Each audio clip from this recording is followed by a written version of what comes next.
crews came here just before 9 o'clock tonight, and they found an outbuilding that was completely on fire. You can see even an hour later, crews still have their hands full. You can see some flames inside there, and even in the dark, just how much smoke that this outbuilding is putting off. And the wind today was nothing to mess with. You saw the troubles it caused for drivers on the road, but it was actually so strong that it damaged property. Take a look at this address sign that was ripped off of a business. We're probably just going to stop right here so we don't get stuck. As you can see, there are just 4 cars in front of us.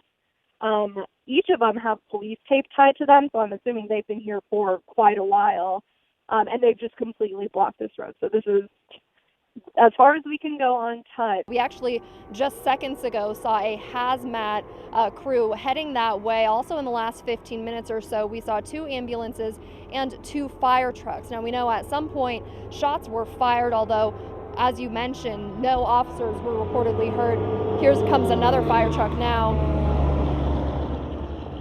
Now, they initially just had where we're standing, Hancock and Durango blocked off, but if you look all the way down there, Hancock and Delta, I'm pretty sure, they have another officer. Between the visibility, the blowing wind, the slick roads, there are challenges for drivers, and this has been the first pretty bad crash that we've seen. You can see there is a blue car that has completely fallen off the highway. That's I-25. Behind it, the tan car completely mangled in the front. We saw it at its worst. Now it seems to be about as low as it's been since it started. But based on what you've seen since you got out there, is it dying down even more?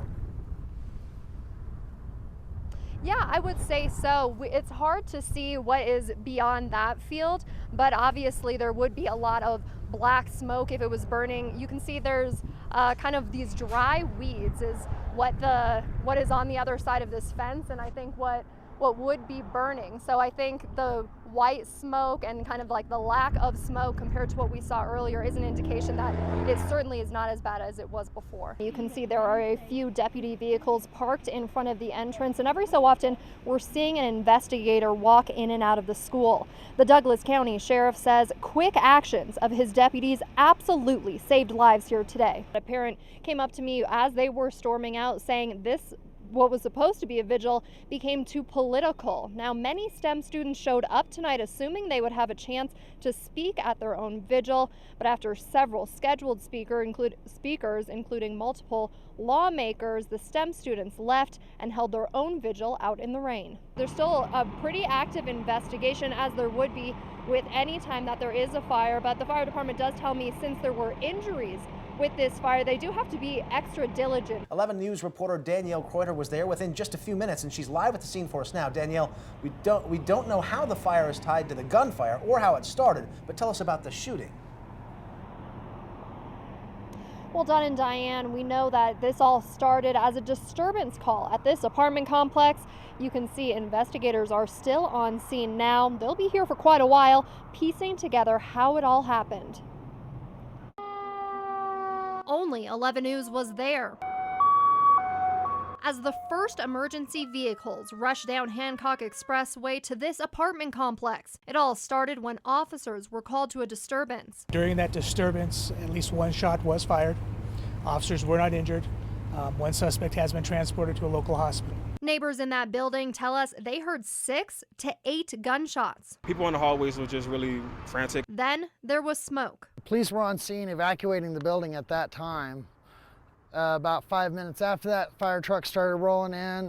They laid ladders on the building, got up to the top of the building, busted the glass out of the windows. Crews were able to knock down the fire quickly, but investigators say they had a long night trying to figure out what led up to 2 CSPD officers firing their guns. It's going to be quite involved. It might take a little while to sort through all the facts. To protect the investigation, the entire apartment wing had to be cleared out, and the American Red Cross called in. About 70 people are without a home tonight.